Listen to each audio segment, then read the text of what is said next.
का नाम ये कंबोधिलाल है, कैसा ही रंगो रूप है पैसा ही माल है।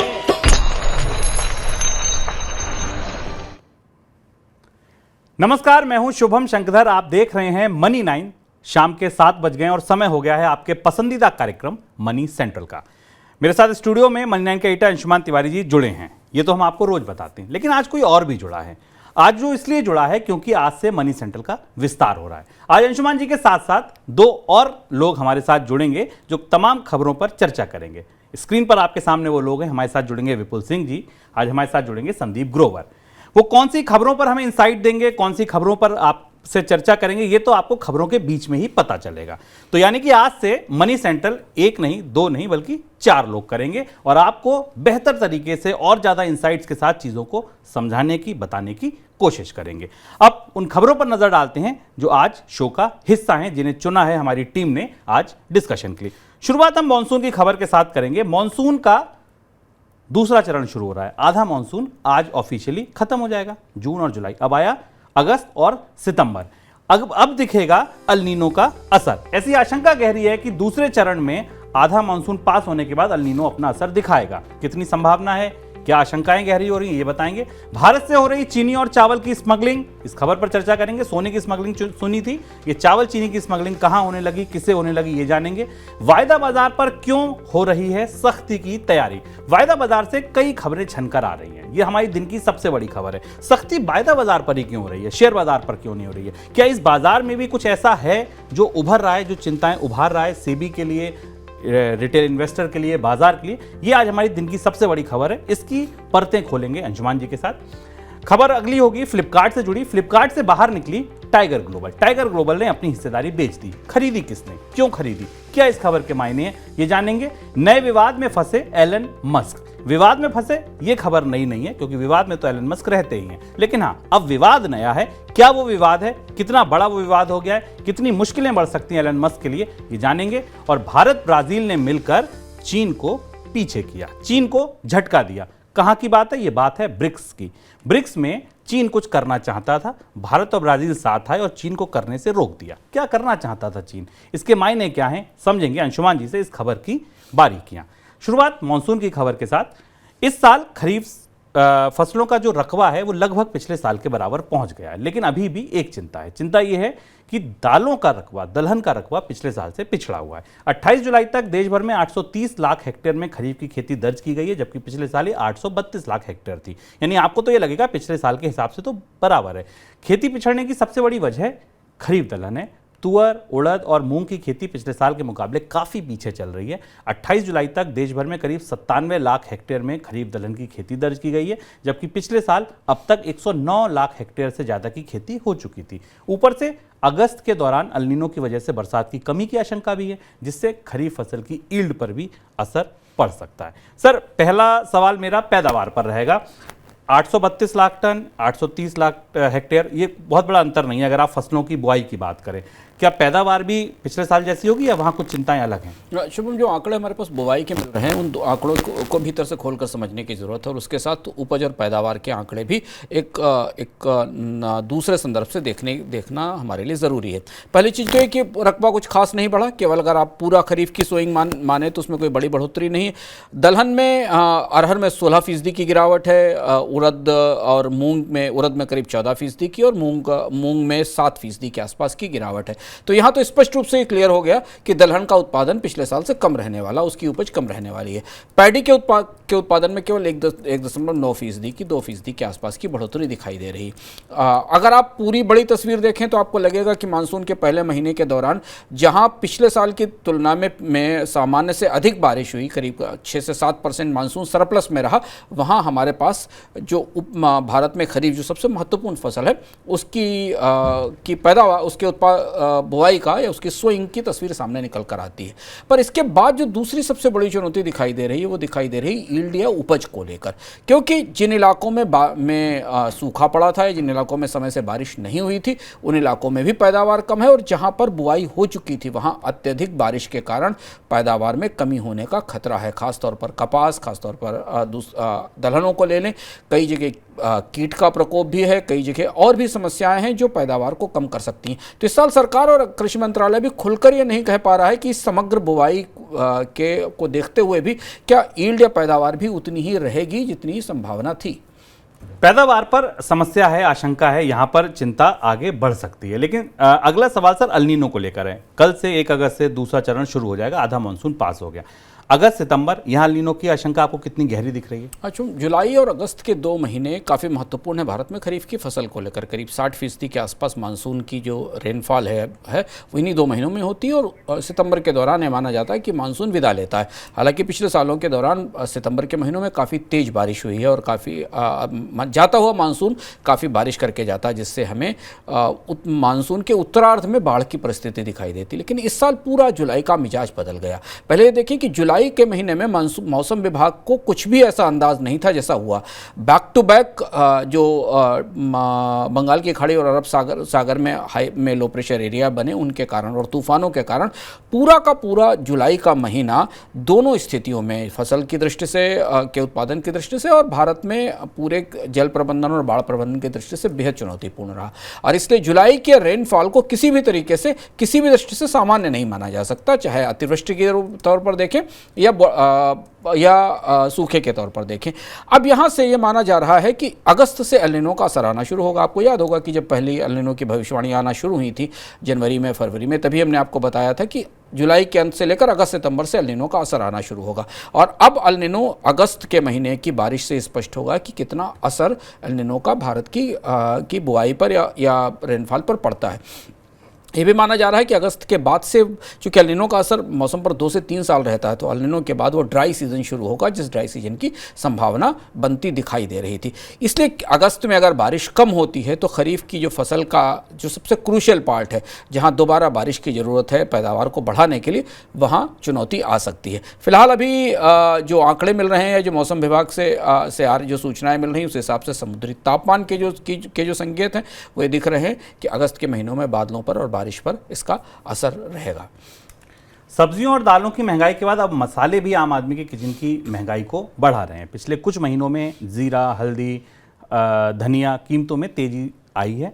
घरेलू और एक्सपोर्ट मांग के बढ़ने से मसालों की कीमतों में मजबूती दर्ज की गई है। हालांकि बाजार विशेषज्ञ ऐसा मान रहे हैं कि अगले साल नई फसल जैसी आएगी, आने वाली के दिनों में कीमतें कम हो सकती हैं। जून के महीनों में मसालों की खुदरा महंगाई करीब 20% बढ़ी है। सर, किस वजह से बढ़ रही है महंगाई लगातार मसालों की महंगाई पिछले साल से काफ़ी ज़्यादा, और इस साल मसालों की महंगाई बढ़ने में 2 महत्वपूर्ण कारक एक साथ काम करते रहे। पहले तो मसालों की बुआई वाले या उत्पादन वाले जो क्षेत्र हैं, वहाँ पर कई सारे इलाकों में तो पर्याप्त बारिश ही नहीं हुई, तो वहाँ सूखे का खतरा दिखाई दिया। और दूसरा वो क्षेत्र थे जहाँ पर बारिश हुई, लेकिन उसके बाद वहाँ बहुत ज़्यादा बारिश हुई और इसके कारण उत्पादन में असर पड़ा। जैसे कि राजस्थान और गुजरात को देखें, जो भारत में क्यूमिन के जीरे के सबसे बड़े उत्पादक हैं, और इन इलाकों में महंगाई का असर पहले से ही दिखने लगा था।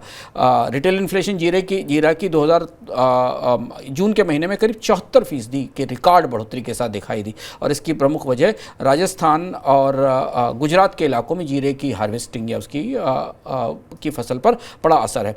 और इसी तरीके से हल्दी के उत्पादन के इलाकों में, टर्मरिक के उत्पादन इलाकों में भी मौसम के असर से इस बार उपज पर, पैदावार पर असर पड़ा और कीमतें बढ़ रही हैं। तीसरी जो महत्वपूर्ण स्पाइसेस है भारत में, वो कोरिएंडर है, और वो भी इसी मौसमी असर का शिकार हुई है, और इसलिए इस साल मसालों की महंगाई पूरे साल प्रभावित करती रहेगी।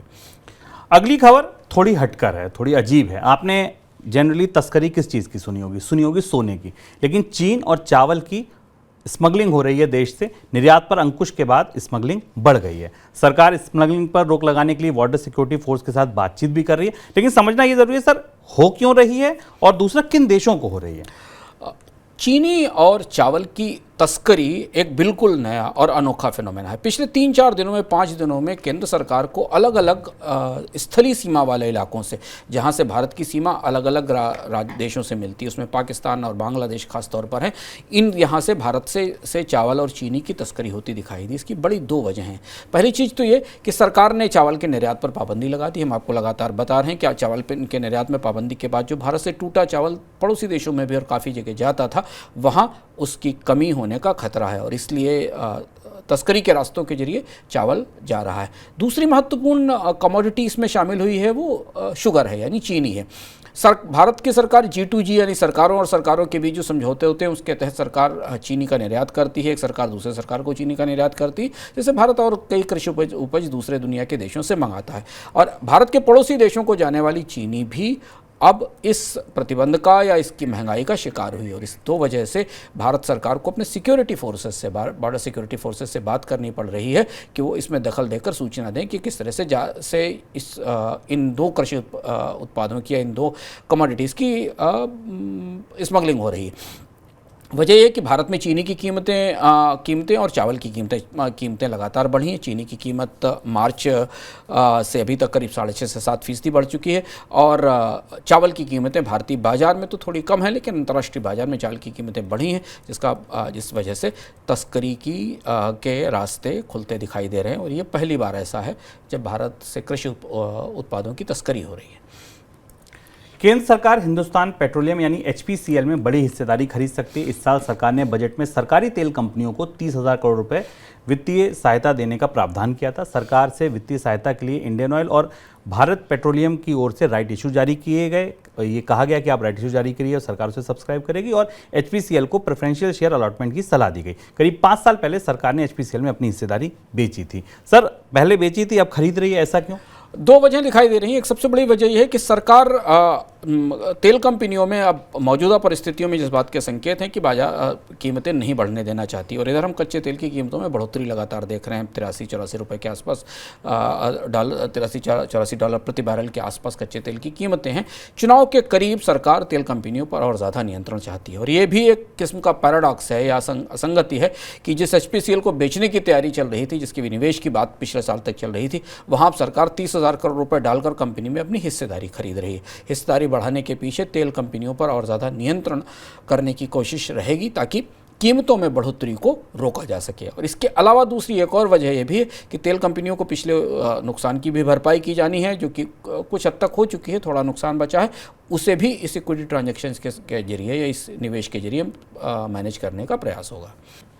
पिछले साल Bharat drug company made in pharma के बनाए कफ सिरप से गाम्बिया में कथित तौर पर 70 बच्चों की मौत का मामला अब सरकार की परेशानी बढ़ा रहा है। इस मामले में गाम्बिया की प्रेसिडेंशियल टास्क फोर्स ने pharma company made in pharma, Bharat सरकार और स्थानीय दवा आयातकों के खिलाफ कार्रवाई करने का सुझाव दिया था। टास्क फोर्स की रिपोर्ट में कहा गया है कि भारत से आयात किए सिरप में दूषित चीज़ें मिली हैं, जिसके सेवन से जुलाई और अक्टूबर 2022 के बीच 5 साल से कम उम्रों के बच्चों की मौत हुई है। सर, भारत सरकार की तरफ से किस तरीके की प्रतिक्रिया अपेक्षित है? ये गाम्बिया की तरफ से उठाया गया कदम भारत के लिए थोड़ा चुनौतीपूर्ण हो सकता है, क्योंकि WHO ने भी इस मामले में कार्रवाई की है। हालांकि भारत सरकार की तरफ से अभी इस मामले में ये नहीं पाया गया है कि जो मौतें हुई बच्चों की उनमें दवा जिम्मेदार है। हमें याद होगा कि सरकार ने एक इन्वेस्टिगेशन कमेटी बनाई थी जिस गाम्बिया की इस पूरी घटना के ऊपर, जहाँ भारत की कफ सिरप से बच्चों के मौत होने की बात कही गई थी, और उस कमेटी ने जनवरी में अपनी रिपोर्ट भी सबमिट की थी। और उस रिपोर्ट में ये पाया गया था कि बच्चों की मौत के लिए केवल दवा जिम्मेदार नहीं, बाकी और भी चीज़ें हैं। लेकिन इसके साथ सरकार का जो ड्रग रेगुलेटर्स है, उसने सरकार की जो प्रमुख लेबोरेटरीज़ हैं जहां पर दवाओं की जांच होती है, उनसे कफ सिरप के सैंपल एनालाइज करने के लिए कहा था। लेकिन अब ये मामला उठकर अंतर्राष्ट्रीय मंच पर जा रहा है, क्योंकि कोई देश अगर किसी देश की कंपनी या उस देश के खिलाफ किसी तरीके की कानूनी कार्रवाई करता है तो उसमें अंतर्राष्ट्रीय एजेंसियाँ या जो स्वतंत्र और निष्पक्ष एजेंसियाँ हैं वो शामिल होती हैं। लेकिन भारत की चुनौती सिर्फ यही नहीं है कि गाम्बिया में इस तरीके के हादसे, इस तरीके की घटनाएं का सेंट्रल एशिया में भी रिपोर्ट हुई हैं, और भारत के ड्रग रेगुलेटर्स को अब भारतीय दवाओं की साख बचाने के लिए या साख बनाए रखने के लिए इससे अलग कुछ और भी करना पड़ेगा। स्टार्टअप में निवेश करने वाली कंपनी टाइगर ग्लोबल पूरी तरह फ्लिपकार्ट से बाहर हो गई है। टाइगर ग्लोबल ने फ्लिपकार्ट में अपनी बची हुई हिस्सेदारी $1.4 अरब में वॉलमार्ट को बेच दी। यह हिस्सा वॉलमार्ट की 35 अरब की वैल्यूएशन पर हुई है। इस डिटेल को जानने के लिए, इस पूरी डील को समझने के लिए चलते हैं संदीप ग्रोवर के पास। संदीप, क्या कुछ जानकारी है इस डील के बारे में आपके पास? देखिए, टाइगर ग्लोबल के अलावा 2 और लोग हैं जिन्होंने पूरी तरह से एग्जिट कर लिया। उसमें एक्सेल का नाम है, और फ्लिपकार्ट के जो को फाउंडर है विनी बंसल, उन्होंने भी पूरी तरह से इस कंपनी से एग्जिट कर लिया है। टाइगर ग्लोबल की बात करें तो उनके पास करीब 4% के आसपास की हिस्सेदारी थी, जो कि $1.4 अरब में बेची गई है। तो सौदे के हिसाब से फ्लिपकार्ट की जो वैल्यूएशन है वो करीब $35 अरब के आसपास बैठती है। हालांकि 2021 से कंपेयर करें, जब इन्होंने एक फंडिंग राउंड किया था, उस समय इनकी वैल्यू $38 अरब के आसपास की थी, तो वहां से तो ये कम हुआ है। उस राउंड में अगर आप देखें तो जापान का जो सॉफ्ट बैंक है वॉलमार्ट ने और उसके साथ साथ और अन्य निवेशकों ने पैसा लगाया था। उस समय की वैल्यूएशन से कंपेयर करें तो थोड़ी सी वैल्यू नीचे आई है, लेकिन फिर भी ये जो एक्सेल की बात करें या टाइगर ग्लोबल की बात करें या बात करें, इन सब ने मोटा पैसा बनाया है जहां तक इनके एग्जिट की बात है। इनफैक्ट एक्सेल और टाइगर ग्लोबल की बात करें तो अर्ली इन्वेस्टर थे फ्लिपकार्ट की, अगर हम बात करें, क्योंकि इन्होंने 2008 में पैसा लगाया था इस कंपनी में। और खासतौर पे एक्सेल देखें तो 2008 में इन्होंने करीब 20% के आसपास की हिस्सेदारी खरीदी थी, और 2018 में आपको बता दें तो वॉलमार्ट ने कंट्रोल ले लिया था फ्लिपकार्ट का। लेकिन फिर भी आप देखें ये जो डील हुई थी उसके हिसाब से ये जो एक्सेल है उसको करीब करीब 25 से 30 गुना के आसपास पैसा बना है, क्योंकि 2008 में जब इन्होंने निवेश किया था महज 6 से 8 करोड़ डॉलर के आसपास का निवेश किया था, और अब जब एग्जिट हुआ है तो बड़े पैमाने पे बड़े मात्रा में एग्जिट होता हुआ दिखा है। तो 1.5 से 2 अरब डॉलर के आसपास का एक्सेल को मुनाफा हुआ है। टाइगर ग्लोबल जैसे आपने बात करी 3.5 अरब डॉलर के आसपास का मुनाफा इनको भी हुआ है। और बिनी बंसल, सचिन बंसल तो पूरी तरह से एग्जिट हो गए थे जब 2018 में वॉलमार्ट ने हिस्सेदारी खरीदी थी। बिनी बंसल के पास 1 से 1.5% के आसपास की हिस्सेदारी बड़ी बची हुई थी। इन्होंने भी करीब 1 से 1.5 अरब डॉलर के आसपास की रकम बनाई है। तो तीनों जो ये सेलर्स जो हैं उन्होंने मोटा मुनाफा फ्लिपकार्ट से बनाया है। अब इसके 3 मायने हैं जो कि आप डील से समझ सकते हैं। पहला ये कि फ्लिपकार्ट का लगभग जो पूरा कंट्रोल है वो अब आपको वॉलमार्ट के पास आता हुआ दिखेगा। 77% पहले भी होल्ड करते थे और बाकी जो बचे इन्वेस्टर हैं वो भी इसमें अब अपनी हिस्सेदारी बेच चुके हैं। दूसरी बात, भारत का जो ई कॉमर्स मार्केट है उसमें जो पूरा कंट्रोल है वो आपको 2 कंपनी के पास नजर आएगा। एक फ्लिपकार्ट है और दूसरी भी जो है वो यूएस की कंपनी, यानी कि दोनों जो यूएस की कंपनीज हैं उन्हीं के पास से पूरा जो ई कॉमर्स मार्केट है उसका कंट्रोल आता हुआ दिखेगा। और तीसरी जो सबसे महत्वपूर्ण बात है वो ये है कि स्टार्टअप, आप देखिए हर स्टार्टअप में आप देखेंगे जो निवेशक एग्जिट हो रहे हैं वो केवल लॉस में नहीं एग्जिट हो रहे। तीनों एग्जांपल आपके सामने है, चाहे आप एक्सेल की बात करें, चाहे टाइगर ग्लोबल की बात करें, या कंपनी के खुद जो को फाउंडर हैं, तीनों ने ही बड़े मोटा पैसा बना के इससे एग्जिट किया है। तो 3 मायने हैं जो कि आप इस डील से समझ सकते हैं। बिल्कुल, बहुत शुक्रिया संदीप आपका। 3 निवेशक जो पैसा लेकर निकले सर, लेकिन वैल्यूएशन जो थी 38 से 35 अरब डॉलर हुई। कोई आपकी टिप्पणी? सबसे महत्वपूर्ण बात है कि भारत के बाजार में की जो दूसरी सबसे बड़ी है, भारत का जो अपना ब्रांड था ई कॉमर्स का, अब वो पूरी तरह विदेशी हो गया। यहाँ से निवेशक जो संस्थापक थे उन्होंने भी अपने आप को बाहर कर लिया, और वॉलमार्ट के पास अब भारतीय बाजार का दूसरा सबसे बड़ा ब्रांड, जिसके पास सबसे बड़ा नेटवर्क है, जिसके पास सबसे बड़ा एक्सचेंज है, वो वॉलमार्ट के पास पहुँच गया पूरी तरह से। हालांकि पहले भी वॉलमार्ट के पास अधिकांश हिस्सेदारी थी, लेकिन अब उनके प्रमोटर्स की बाकी हिस्सेदारी भी खत्म हो गई। कंपनी सिंगापुर से ऑपरेट होती है। अब यहां से बहुत सारी दिलचस्प घटनाक्रम पॉलिसी के लेवल पर दिखाई देंगे, क्योंकि अभी दोनों कंपनियां अमेजॉन और फ्लिपकार्ट पूरी तरह अमेरिका के से नियंत्रित कंपनियां हैं, और इन पर इनको चलाने वाली कंपनियां अमेरिकन कंपनियां होंगी। भारत सरकार के स्टार्टअप रूल्स इन्हें कैसे डील करेंगे, सरकार कैसे इस 100% विदेशी निवेश, लगभग 100% के आसपास विदेशी निवेश वाली कंपनियों के साथ कैसे डील करेगी, और भारतीय बाजार का एक बड़ा हिस्सा इनके पास होगा, ये देखना होगा। लेकिन फ्लिपकार्ट का ये घटनाक्रम, टाइगर ग्लोबल का बाहर निकलना, भारत के ई कॉमर्स स्पेस में एक बड़े बदलाव का संकेत है। पिछले साल जुलाई में राज्यों को केंद्र की तरफ से जीएसटी मुआवजा बंद होने के बाद राज्य सरकारों की तरफ से कई कंपनियों को टैक्स के नोटिस बढ़ गए हैं। राज्यों की अलग अलग एजेंसियां कंपनियों को नोटिस भेज रही हैं, और कंपनियों को समझ नहीं आ रहा है कि नोटिस का जवाब राज्यों की एजेंसी को दें या केंद्र की एजेंसियों को। सर, क्या उलझन है ये? उलझन ये है कि जब से केंद्र सरकार ने राज्य सरकारों को कंपनसेशन देना बंद किया और जीएसटी के पूरे ढांचे में कई अनियमितताएं और गलतियां पाई गई, उसके बाद अब राज्य सरकारों के अलग अलग डिपार्टमेंट या अधिकरण या अथॉरिटीज़ व्यापारियों को नोटिस भेज रही हैं। जो ताज़ी शिकायतें केंद्र सरकार के पास पहुंच रही हैं, राज्यों की तरफ से राजनीतिक रूप से भी शिकायतें पहुंच रही हैं, ये हो रहा है कि राज्यों का जो पूरा टैक्स नेटवर्क है वो टैक्स स्क्रूटनी के लिए व्यापारियों से अलग अलग तरीके के डॉक्यूमेंट मांग रहा है, जबकि व्यापारियों को इस बात की उम्मीद थी कि जीएसटी तो एक सेंट्रलाइज सिस्टम है और एक ही जगह से इसकी मॉनिटरिंग की जाएगी और सारी नोटिस एक जगह से आएंगी।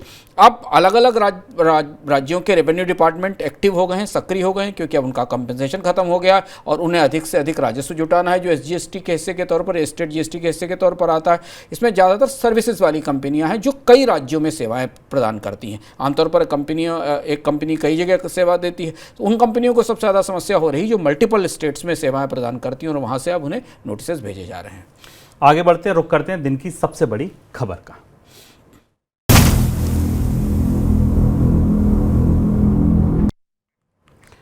वायदा बाजार को लेकर चिंताएं लगातार बढ़ रही हैं, और वो भी उस समय बढ़ रही हैं जब भारतीय शेयर बाजार के प्रमुख सूचकांक अपने ऑल टाइम हाई के आसपास ट्रेड कर रहे हैं। सेबी ने आज उन खबरों को तो नकार दिया जिसमें यह कहा गया था कि रिटेल ट्रेडर्स को शेयर के फ्यूचर ऑप्शन ट्रेडिंग से रोका जा सकता है, लेकिन ये ज़रूर कहा है कि संभावना ये जताई है कि फ्यूचर और ऑप्शन में ट्रेडिंग को ट्रेडर्स की नेटवर्थ के साथ जोड़ा जा सकता है। इसके अलावा वायदा बाजार पर कुछ नए तरीके के सर्विलांस भी लगाए जा सकते हैं। सबसे पहले चलते हैं विपुल सिंह के पास और ये समझते हैं कि विपुल सिंह, ये पूरा मामला क्या है। विपुल, उससे पहले तो आपसे बता दें कि आखिर में इसकी आवश्यकता पड़ी, क्योंकि अगर हम देखें वायदा बाजार को लेकर के काफी समय से सेबी की तरफ से चिंता जताई जा रही थी कि लगातार लोगों का जो बढ़ता हुआ घाटा है वो खासतौर से रिटेल छोटे निवेशकों का पिछले 3 साल के अंदर जो है करीब रिटेल पार्टिसिपेशन जो है वायदा बाजार के अंदर 500% जो है वो बढ़ गया है। और जो सबसे ज्यादा चिंता की बात यह है कि रिटेल निवेशक को औसतन 1.1 लाख रुपए का नुकसान हुआ है। वो पिछली बार जब सेबी की तरफ से टिप्पणी आई थी तो 80,000 का आंकड़ा उनकी तरफ से दिया गया था और अब ये फिर से बढ़ करके 1.1 लाख रुपए औसतन रिटेल निवेशक खो रहा है। अब समस्या ये आती है कि इस पर रेगुलेशन किस तरीके से कामकाज करेगा, नेटवर्क को क्यों जोड़ा जा रहा है, क्योंकि इस तरह के इंडिकेशन सामने आए हैं कि बहुत सारे लोग बैंकों से कर्ज लेकर के, इसके अलावा किसी और के ट्रेडिंग अकाउंट में पैसे डाल करके, भले ही किसी व्यक्ति जैसे कोई एक्स निवेशक है, मान लीजिए उसकी कुल आय जो है महीने की 50,000 रुपए है और अगर वो वायदा बाजार में 2 लाख 3 लाख रुपए निवेश कर रहा है और उसके बाद उसे नुकसान उठाना पड़ रहा है या फिर वो रोल ओवर करके बार बार अपने आंकड़ों को अपना रोल ओवर कर रहा है और उसके बाद उसे बड़ा नुकसान, तो आखिर में रिटेल निवेशकों को बचाने के लिए सेबी की तरफ से ये प्रस्ताव भी दिया जा रहा है। हालांकि ये पूरा होगा कि नहीं ये काफी मुश्किल सवाल है, क्योंकि 2017 में भी इस तरह के प्रस्ताव दिए गए थे कि नेटवर्क के बारे में जो ब्रोकर्स हैं वो बताएंगे, लेकिन उस समय भी ब्रोकर्स पीछे हट गए थे और उन्होंने कहा था कि ये काफी मुश्किल है। इसी तरह का प्रस्ताव जो है साउथ कोरिया में 2011 में इम्प्लीमेंट किया गया था, वहां पर रिटेल पार्टिसिपेशन को पे रोक लगा दी गई थी वायदा बाजार के अंदर वॉलेटिलिटी को देखते हुए। हालांकि बाद में 2017 में उन नियमों को आसान किया गया, तो ये इम्प्लीमेंट होगा या नहीं इस पर थोड़े से सवाल हो सकते हैं, लेकिन वायदा बाजार में जिस तरीके से वॉल्यूम बढ़ता हुआ दिखाई दे रहा है, अगर हम देखें तो जून तक के जो आंकड़े हैं उसमें 556 करोड़ रुपए के डेरिवेटिव कॉन्ट्रैक्ट हो चुके हैं और कुल जो हमारा डेरिवेटिव कारोबार हो रहा है उसमें ऑप्शन कारोबार की हिस्सेदारी 98% है। वायदा बाजार को लेकर चिंता लगातार बढ़ती जा रही है। वहाँ पे जो रिटेल इन्वेस्टर हैं उनका नंबर बहुत तेज़ी से बढ़ रहा है। औसत हर इन्वेस्टर को 1 लाख रुपए से ज़्यादा का नुकसान हो रहा है। रिटेल इन्वेस्टर को 10 में से 9 ट्रेड में वो नुकसान खाता है, ये भी सेबी आपको बता चुका है। जब ये बाजार इतना ज़्यादा चिंताजनक है इसीलिए शायद सेबी ये कर रहा है। सर, वायदा बाजार को लेकर इतनी सवाल क्यों है? बाजार तो शेयर बाजार भी, तो वायदा बाजार को लेकर ही इतनी चिंता क्यों? 2-3 महत्वपूर्ण बातें। एक तो वायदा बाजार प्रत्यक्ष रूप से अगर आप माने तो एक किस्म का स्पेकुलेटिव मार्केट है और इसे आप एक तरीके का गैम्बल मान लें। सेबी भी ये बात मान रहा है। सेबी ने खुलकर ये बात ऐसे नहीं कही, पर उसके तमाम अलग अलग रिपोर्ट्स और आकलनों को आप देखें तो इसे समझना ज़रूरी है कि वायदा बाजार में आमतौर पर सौदे किसी फंडामेंटल, किसी गणित या किसी लॉन्ग टर्म इन्वेस्टमेंट के आधार पर नहीं होते। फ्यूचर ऑप्शंस के सौदे केवल सामान्य बिडिंग के साथ आधार पर या बेट लगाने के आधार पर होते हैं। पर शेयर बाजार में अगर कोई ऐसा कर रहा है तो करे, उसका अपना पैसा है, उसके रिस्क लेने की बात है, जाकर अपना पैसा लगाए और बाजार में नुकसान उठाए। पर रेगुलेटर की जिम्मेदारी यहाँ ज़्यादा बड़ी हो जाती है, क्योंकि रेगुलेटर को जो आंकड़े मिले बाजार से, जिसमें से कुछ आंकड़ों का जिक्र आपसे विपुल ने और शुभम ने किया, जो आंकड़े मिले वो बेहद चौंकाने वाले हैं। और आंकड़ों का भीतर से मर्म समझिए तो दिखाई देगा कि हो सकता है आपके आसपास भी बैठे हुए लोग हों, उनमें से कई सारे लोग इस वायदा बाजार के जुए में, कोट अन कोट, इस वायदा बाजार के स्पेकुलेशन में फंसकर अपना पैसा गंवा चुके हैं। पहली चीज़ तो कि एफ एंड ओ सेगमेंट में पिछले वित्त वर्ष में 500% की बढ़ोतरी आई। यानी जब आप इन लोगों से कह रहे हैं कि आप निवेश करें और विदेश अपने भविष्य के लिए निवेश करें, अच्छे ढंग से समझदारी से निवेश करें, तो वहाँ निवेश बढ़ने के बजाय निवेश इस स्पेकुलेटिव एक्टिविटी में बढ़ रहा है।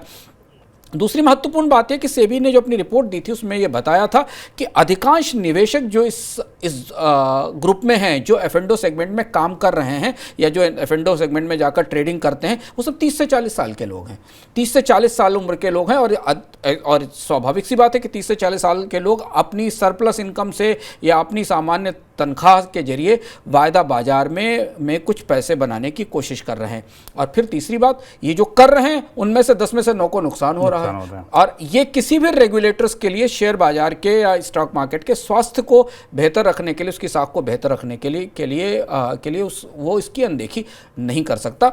और इसलिए ये सख्ती शुरू की जा रही है और ये सख्ती की जा रही है जिसके बारे में सेबी ने भूमिका पिछले साल से ही बनानी शुरू कर दी थी। सर, आपको क्या लगता है कि सेबी इसको कर पाएगा और ये क्यों करा जा रहा है? पूरा केवल रिटेल निवेशकों को ही बचाना ये पूरी इसकी कोर कोशिश है? सेबी इसमें एक महत्वपूर्ण बात जानना चाहता है। ये कितना सफल होगा पता नहीं, क्योंकि इसमें ब्रोकर्स की भूमिका काफ़ी बड़ी होने वाली है। ब्रोकर्स को ये बताना पड़ेगा कि कौन ट्रेड कर रहा है, पर सेबी ये जानना चाहता है कि एफ&ओ ट्रेड की जो वैल्यू है, फ्यूचर और ऑप्शन ट्रेड की जो वैल्यू है, वो उस ट्रेड करने वाले व्यक्ति की संपत्ति कितनी और उसकी इनकम कितनी, उससे पता चला सके। आप समझने की कोशिश करें कि सेबी जानना ही चाहता है कि आखिर किस स्तर के लोग, किस इनकम ग्रुप के लोग बाजार में ये आतिशबाजी का आनंद ले रहे हैं, या जो हाथ में ये पटाखा लेकर बाजार में आ रहे हैं, उसमें किस इनकम के लोग हैं। कहीं ऐसा तो नहीं कि थोड़े समय के बाद आपको ये दिखाई देने लगे कि लोग बड़ा पैसा कमा रहे हैं, फिर आत्महत्याएं शुरू हों और लोग डिफॉल्ट हो रहे हों, लोग कर्ज लेकर पैसा लगा रहे हों, बैंकों से पैसा लेकर लगा रहे हों। क्योंकि ये जो ग्रोथ है वायदा मार्केट की जो दिखाई दे रही फ्यूचर ऑप्शन की, जिसमें बेहद रिस्क है,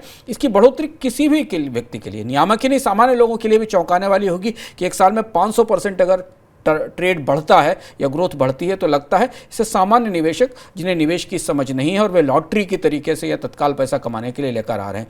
ब्रोकर्स की भूमिका महत्वपूर्ण होने वाली है। सेबी से लागू कैसे करेगा? क्या एफ&ओ ट्रेड करने वाले व्यक्ति से उसके इनकम और नेटवर्थ का सबूत मांगा जाएगा? क्योंकि वही सबूत बाद में ब्रोकर के जरिए सेबी के पास पहुंचेगा, इसके बाद पता चलेगा। पर यह बेहद ज़रूरी भी है नियामक के लिए इसे रोकना, क्योंकि इसमें बहुत सारे लोगों की हाथ, उंगलियां और कंधे तक जले हुए हैं। ऐसा आप अपने व्यक्तिगत अनुभवों से आसपास लोगों से बात करके जान सकते हैं। शेयर बाजार से जुड़ी एक और खबर है। भारतीय शेयर बाजार में ट्रेडिंग का समय बढ़ाने का मुद्दा फिर से चर्चा में। इस बार नेशनल स्टॉक एक्सचेंज के सीईओ और एमडी आशीष चौहान ने ट्रेडिंग का समय बढ़ाने की बात कही है। नेशनल स्टॉक एक्सचेंज ने ट्रेडिंग का समय बढ़ाने पर राय के लिए एक्सचेंज के ब्रोकर सदस्यों के साथ बातचीत शुरू की है। फिलहाल शेयर बाजार में करीब 6-6.25 घंटे ट्रेडिंग होती है। कारोबार का समय सुबह 9:15 बजे से लेकर 3:30 बजे तक का अभी तय है। विपुल, आपके पास क्या कोई सूचना की ये अगर चर्चा इतने लंबे समय से चल रही है, सबसे बड़ा रोड़ा क्या है, वो दिक्कत क्या है, वो बाधा क्या है जिसकी वजह से ये समय नहीं बढ़ पाता है? सबसे बड़ा रोड़ा, सबसे बड़ी समस्या जो है वो है जो छोटे ब्रोकर्स हैं। क्योंकि पिछली बार और लंबे समय से चर्चा चली आ रही है कि जब कमोडिटी मार्केट अगर हम लंबा समय तक वहां पे कारोबार हो सकता है तो शेयर बाजार में, लेकिन पहले भी छोटे ब्रोकर्स की तरफ से असमर्थता बताई गई थी कि उनके पास जो पैसे हैं, जो लागत उसकी होगी, वो उसको पूरा करना उनके लिए मुश्किल नहीं होगा, क्योंकि नए लोगों को हायर करना पड़ेगा, उस तरह का इंफ्रास्ट्रक्चर नहीं लोगों के पास मौजूद है।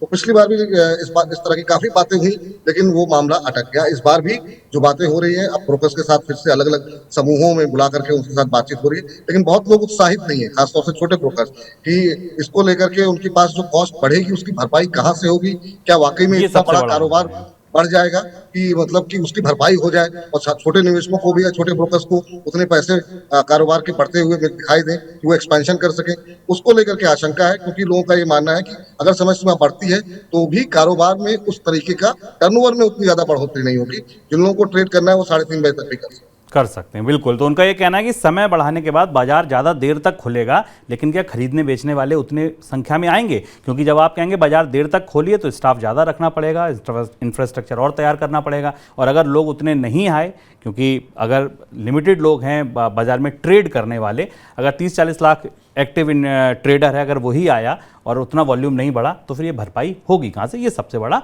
रोड़ा है। अगली खबर एलन मस्क के विवाद से जुड़ी। एलन मस्क एक और विवाद में फंस गए हैं। एलन मस्क ने ट्विटर को रिलॉन्च किया, नाम रखा एक्स। एक्स का नाम रखते ही वैल्यूएशन में जो गोता लगाया वो हमने आपको मनी सेंट्रल में बताया। लेकिन अब जो विवाद है वो है एक्स के नए लोगों की वजह से। सर, क्या कुछ विवाद है इस लोगों को लेकर?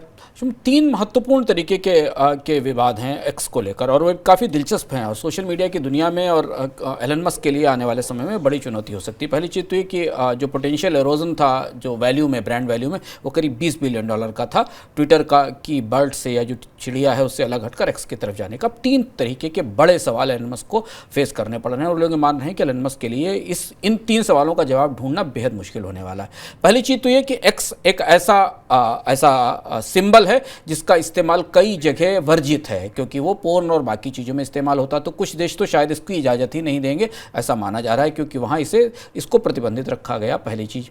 दूसरी चीज़ ये कि एक्स एक जेनेरिक लोगो है, एक जेनेरिक लेटर है, जिसका इस्तेमाल मेटा, माइक्रोसॉफ्ट अलग अलग तरीके से करते रहे। जैसे कि माइक्रोसॉफ्ट के एक्सबॉक्स गेमिंग कंसोल्स हैं जिसपे के जरिए वो गेमिंग सर्विस देती है। ये माना जा रहा है कि अल्फ़ाबेट और मेटा ने अल्फ़ाबेट के कई अलग अलग अक्षरों को अलग अलग तरीके से अपने पास पंजीकृत करा रखा है, और जब इसे लेकर वो एक सोशल मीडिया ब्रांड बनाकर एलन मस्क ला रहे हैं तो इनके खिलाफ लंबे कानूनी दावे होंगे, और जिसके की भारी फीस एलन मस्क को चुकानी पड़ेगी। कंपनी वैसे ही मुश्किल में है, चुनौतियों में है, मुनाफा नहीं है, एडवर्टाइजर्स भाग रहे हैं और ऐसी स्थिति में एक किस्म की आफत एलन मस्क ने अपने सर पर बुला ली है कानूनी मुकाबलों को लेकर। और चूंकि एक्स का इस्तेमाल दुनिया में बहुत सारे ब्रांड अलग अलग तरीके से कर रहे हैं, कहीं शू बनाने वाली कंपनियां इसका इस्तेमाल कर रही हैं, कहीं टेक्नोलॉजी बनाने वाली कंपनियां इसका इस्तेमाल कर रही हैं, कहीं ऑटोमोबाइल कंपनियां इसका इस्तेमाल कर रही हैं, तो एक किस्म का ये जेनरिक वर्ड है जिसको बनाना चाहते हैं। और तीसरी और महत्वपूर्ण बात यह कि कुछ प्रोफेसर्स जो कि सोशल मीडिया के पूरे क्रम को समझते हैं और बेहतर हैं,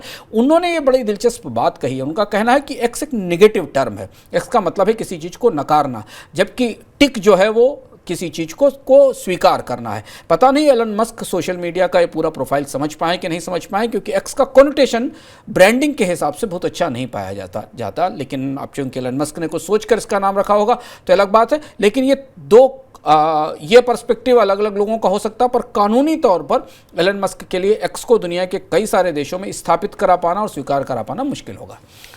सऊदी अरब ने ग्लोबल माइनिंग इंडस्ट्री में एंट्री कर ली है। दरअसल सऊदी अरब ने वेले की $26 बिलियन मूल्य की कॉपर और निकल यूनिट में माइनॉरिटी हिस्सेदारी खरीदने की डील की है। ब्राजील के वेले ग्रुप की ओर से कहा गया है कि हम बेस मेटल ऑपरेशन में 13% हिस्सा कुल $3.4 बिलियन में नगद बिक्री के लिए 2 अलग अलग समझौते कर रहे हैं। सऊदी अरब की माइनिंग कंपनी और पब्लिक इन्वेस्टमेंट फंड के बीच बने ज्वाइंट वेंचर के पास डिवीजन का 10% हिस्सा होगा। सर, सऊदी की इस बाजार में एंट्री का मतलब? सऊदी अरब ने तेल से बाहर निकलकर खनन उद्योग में बड़ा हाथ रखा है, और चूंकि सऊदी गवर्नमेंट के फंड के पास, जो सॉवरेन वेल्थ फंड है, उसके पास काफ़ी पूंजी और काफ़ी पैसा है, और इसलिए ये एक बड़ा इन्वेस्टमेंट माना जा रहा है। जो कंपनी बनाएगी उसका नाम मनारा मिनरल्स है। $3.4 बिलियन की कैश डील हुई है, यानी $3.4 बिलियन का कैश ट्रांजैक्शन सऊदी अरब की तरफ से इसको खरीदने के लिए किया गया। कॉपर के साथ निकल में भी सऊदी अरब अपना निवेश कर रहा है। अब दुनिया के खनन उद्योग में पूंजी की कमी है, क्योंकि दुनिया की बाकी बड़ी कंपनियां और बैंक्स माइनिंग में उतना पैसा लगाने को तैयार नहीं है। ब्याज दरें बढ़ने के साथ, क्योंकि माइनिंग लॉन्ग टर्म का इन्वेस्टमेंट होता है, पूंजी लगानी पड़ती है और उस पर रिटर्न लंबे समय में आता है, इसलिए बैंक्स माइनिंग कंपनियों को या माइनिंग में इन्वेस्टमेंट से थोड़ा हिचकते हैं, और कंपनियां भी निवेश के लिए ब्याज का बोझ उठाने को तैयार नहीं है। ऐसी स्थिति में सॉवरेन वेल्थ फंड्स की पूंजी बड़ा सोर्स बन रही है, और सऊदी अरब को अब यहां अवसर मिलता दिखाई दे रहा है। कॉपर बेहद महत्वपूर्ण है, क्योंकि कॉपर और निकल ये 2 ऐसी धातुएं हैं जो भविष्य के सबसे महत्वपूर्ण मेटल्स होने वाली हैं। कॉपर के बिना भविष्य में इलेक्ट्रिसिटी की कोई भी क्रांति, ई व्हीकल की कोई क्रांति नहीं हो सकती। पूरी दुनिया में नेटवर्क, बिजली के नेटवर्क बदले जा रहे हैं, वहाँ पर कॉपर की ज़रूरत है। और निकल दूसरी सबसे महत्वपूर्ण धातु है जिसका जिसका की ज़रूरत और जिसकी मांग ईवी में होने वाली है। तो सऊदी ने तेल की बादशाहत के साथ ईवी से जुड़े हुए, इलेक्ट्रिक व्हीकल से जुड़े हुए मिनरल्स के बाजार में भी निवेश करना शुरू किया और कंपनियों में हिस्सेदारी लेनी शुरू की है। भारत, रूस, ब्राजील, चीन और दक्षिण अफ्रीका के संगठन ब्रिक्स के विस्तार को लेकर चीन की कोशिशों को झटका लगा है। भारत और ब्राजील ने संगठन में और देशों को शामिल करने के चीन के प्रस्ताव को फिलहाल रोक दिया है। संगठन की बैठकों में चीन की तरफ से इंडोनेशिया और सऊदी अरब को शामिल करी जाने की कई बार बात रखी जा चुकी है। सर, ऐसा क्यों हुआ ब्रिक्स में? चीन ने ब्रिक्स की बिसात बदलने की कोशिश की है। चीन की कोशिश ये है कि ब्रिक्स में सऊदी अरब और इंडोनेशिया को भी शामिल किया जाए, यानी जो प्रमुख देश जो चीन के व्यापारी भागीदार हैं, जहां युआन का भी ट्रेड होता है और चीन ने जिन देशों के साथ गहरे व्यापारिक रिश्ते बना रखे हैं, उन्हें वो विस्तारित ब्रिक्स में शामिल करना चाहता है। ब्रिक्स का संतुलन इधर बदला है। रूस के युद्ध में फंसने के बाद, प्रतिबंध लगने के बाद रूस की ताकत ब्रिक्स में कम हो रही है। उसके अलावा उसके बाद फिर ब्रिक्स में 2 ही बड़े देश बचते हैं जिनके पास भविष्य के हिसाब से बड़ी ताकत है, उसमें भारत और चीन है। साउथ अफ्रीका का रुख इस मामले में महत्वपूर्ण होगा। हालांकि साउथ अफ्रीका भी, ऐसा माना जा रहा है कि सैद्धांतिक रूप से ब्रिक्स में नए सदस्यों को जोड़ने पर, शामिल करने पर और मेंबरशिप के विकल्पों पर बढ़ाने पर सहमत है, पर वो ब्रिक्स का विस्तार को अपोज करेगा भारत के साथ खड़े होकर या चीन का समर्थन करेगा, यह कहना मुश्किल है। लेकिन ब्रिक्स की बिसात पर चीन अपना दबदबा बढ़ा रहा है। भारत और ब्राज़ील ने इसे फिलहाल अभी रोकने की कोशिश की है कि नए सदस्य शामिल न किए जाएं। आगे बढ़ते हैं मनी सेंट्रल झटपट की तरफ।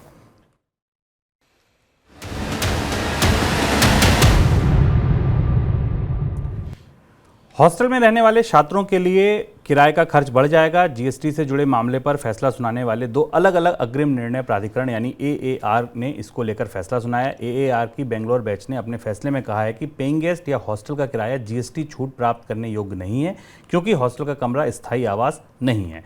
हॉस्टल का पेइंग गेस्ट के किराए पर 12% टैक्स का फैसला सुनाया गया। इस वजह से छात्रों के लिए ये चीज़ें बढ़ जाएंगी। AAR की लखनऊ बेंच ने भी इसी तरीके का फैसला सुनाया है। चीन की कंपनियों पर भारतीय एजेंसियों की सख्ती कम नहीं हो रही है। पिछले हफ्ते आयकर विभाग ने चीन की कंपनी हायर के दफ्तरों पर छापेमारी की है। कंपनी के दिल्ली, मुंबई, पुणे, नोएडा स्थित दफ्तरों पर कार्रवाई हुई है। हायर पर यह आरोप है कि उसने बड़े स्तर पर टैक्स चोरी की है। पिछले हफ्ते जापान के केंद्रीय बैंक ने एक ऐसा कदम उठाया जिसकी चर्चा पूरी दुनिया में हो रही है। पूरी दुनिया को हैरान करते हुए बैंक ऑफ जापान ने बॉन्ड यील्ड पर लगाई कैपिंग को बढ़ाकर 1% कर दिया है। पहले कैपिंग 0.5% की थी। बॉन्ड यील्ड पर कैपिंग हटते ही जापान में 10 साल के बॉन्ड यील्ड 0.57% हो गए, जो एक दशक में सबसे ज़्यादा दर है। जापान में बढ़ती महंगाई पर लगाम लगाने के लिए वहाँ के केंद्रीय बैंक ने एक कदम उठाया है। भारत और यूके के बीच मुक्त व्यापार समझौते को लेकर चल रही बातचीत अंतिम दौर में पहुंच गई है और समझौते के जल्द पूरा होने की संभावना है। रिपोर्ट में कहा गया है कि समझौते के 26 प्रमुख हिस्सों में से 19 पर सहमति बन चुकी है। अब दोनों देशों के बीच निवेश संधि, ओरिजिन ऑफ प्रोडक्ट और इंटेलेक्चुअल प्रॉपर्टी राइट जैसे मुद्दों पर बातचीत होनी है।